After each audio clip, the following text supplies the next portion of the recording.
Synopsis of the Books of the Bible. Luke. By JND Darby. New Testament. The Gospel of Luke. Chapter 5. Others called to be associated with him in his glorious work. Man. He was come for men.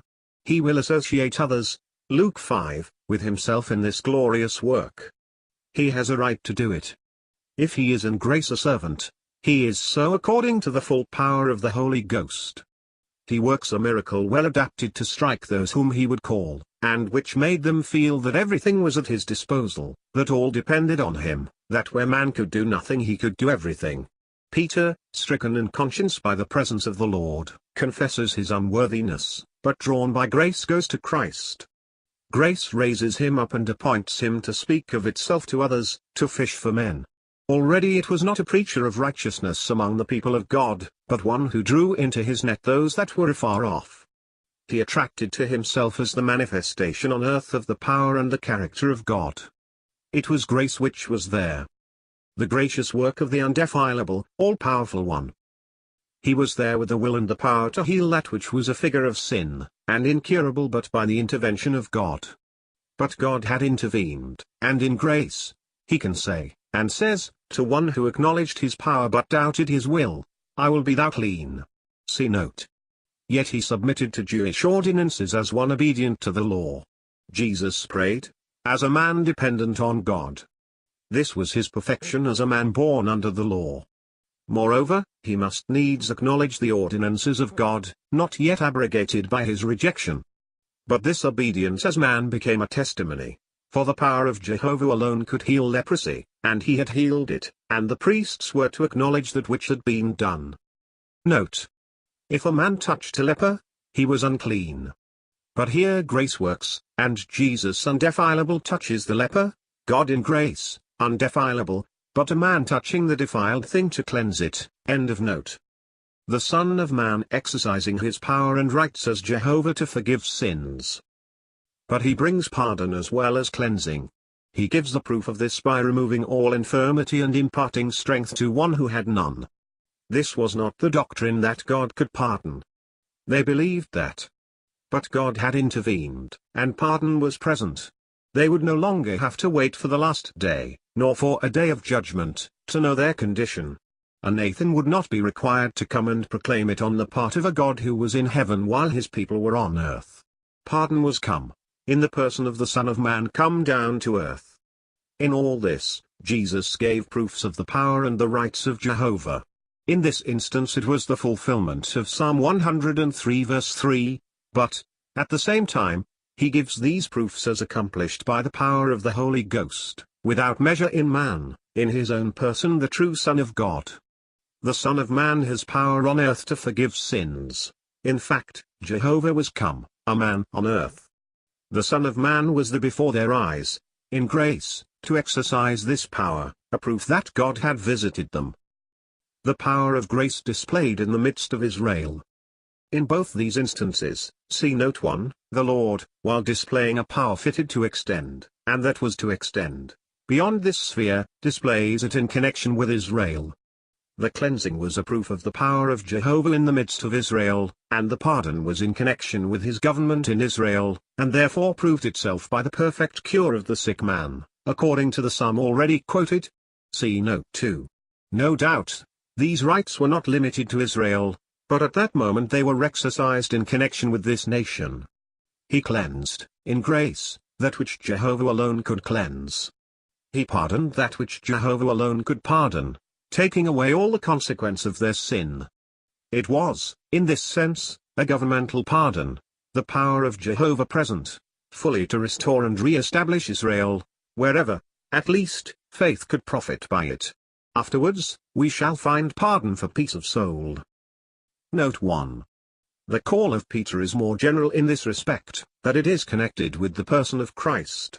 Nevertheless, although he was a fisher of men, a word used evidently in contrast with the fishers he was occupied with, he exercised his ministry more particularly with regard to Israel.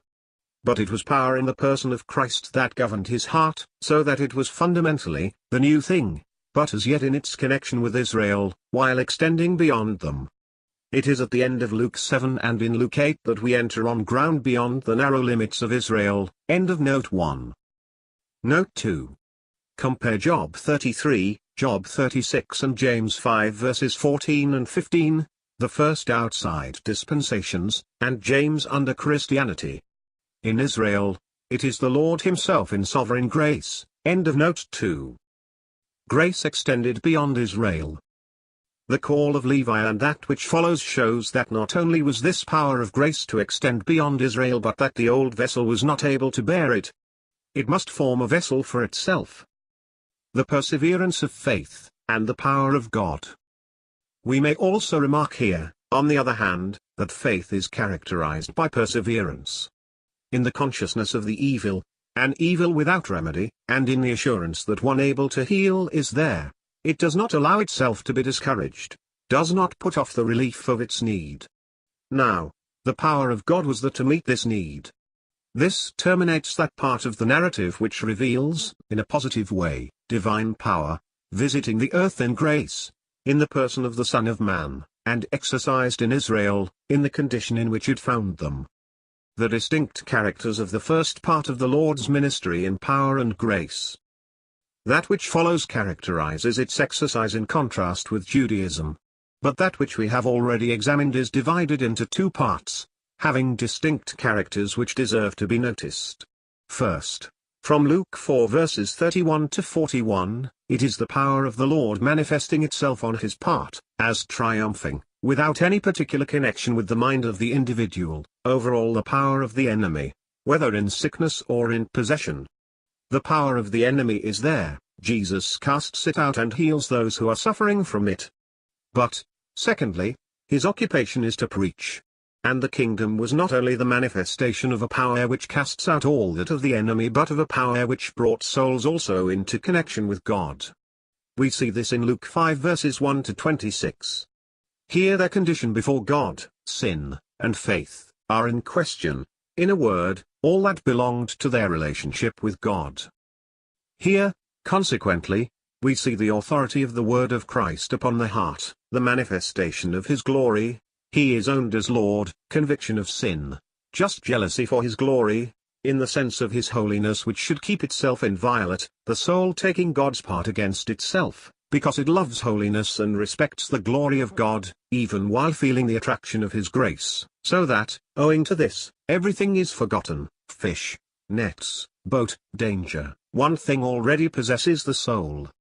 The Lord's answer then dispels all fear, and he associates the freed soul with himself in the grace which he had exercised towards it, and in the work which he wrought in behalf of men. It was already delivered morally from all that was around it. Now, in the full enjoyment of grace, it is set free by the power of grace, and wholly given to Jesus. The Lord, perfect manifestation of God, in creating new affections by this revelation of God, separates the heart from all that bound it to this world, to the order of the old man, in order to set it apart for himself, for God. He surrounds himself with all that is delivered, becoming its center, and, indeed, delivers by being so. He then cleanses the leper, which none but Jehovah could do. Still, he does not come out of his position under the law, and, however great his fame, he maintains his place of perfect dependence as man before God. The leper, the unclean, may return to God. He next forgives. The guilty one is no longer so before God, he is pardoned. At the same time, he receives strength. Nevertheless, it is still the Son of Man who is there. In both cases faith seeks the Lord, bringing its need before him. The character of grace. The Lord now exhibits the character of this grace in connection with its objects. Being supreme, being of God, it acts in virtue of its rights. Human circumstances do not hinder it. It adapts itself by its very nature to human need, and not to human privileges. It is not subject to ordinances, see note 1, and does not come in through them. The power of God by the Spirit was there, and acted for itself, and produced its own effects, setting aside that which was old, that to which man was attached, see note 2, and to which the power of the Spirit could not be confined. Note 1. Christ, born under the law, was subject to them, but that is a different thing. Here it is a divine power acting in grace. End of note 1. Note 2. But here also the Lord, in giving the reasons why the disciples did not follow the ordinances, and the institutions, of John and of the Pharisees, connects them with the two principles already pointed out, his position in the midst of Israel and the power of grace which went beyond its limits. The Messiah, Jehovah himself, was among them, in this grace. In spite of their failure under the law, in spite of their subjection to the Gentiles, according to which Jehovah named himself I am the Lord that healeth thee. At least, he was there in the supremacy of grace for faith.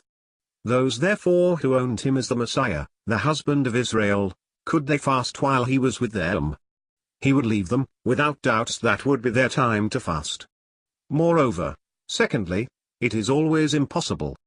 He could not adapt the new cloth of Christianity to the old garment of Judaism, in its nature incapable of receiving its energy, or adapting itself to grace, worn out withal as a dispensation by sin, and under which Israel was, in judgment, made subject to the Gentiles. Besides, the power of the Spirit of God in grace could not be restricted to the ordinances of the law. It would destroy them by its very strength. The call of Levi violated, and most openly, all the prejudices of the Jews. Their own fellow countrymen were the instruments of their master's extortion and reminded them in the most painful manner of their subjection to the Gentiles. But the Lord was there in grace to seek sinners. That which the Holy Ghost sets before us is the presence of the Lord, and the rights which are necessarily attached to his person and to his sovereign grace, which had come into Israel, but necessarily went beyond its limits, setting aside, consequently, the legal system which could not receive the new thing. This is the key to all these narratives. Thus, also, in that which follows respecting the Sabbath, the one case shows the supremacy which his glorious person gave him over that which was the sign of the covenant itself, and the other, that the goodness of God cannot abdicate its rights and its nature. He would do good even on the Sabbath day. End of note 2. Opposition to grace, the old order of things and the new. The scribes and Pharisees would not have the Lord associate with the wicked and disreputable. God seeks those who need him, sinners, in grace.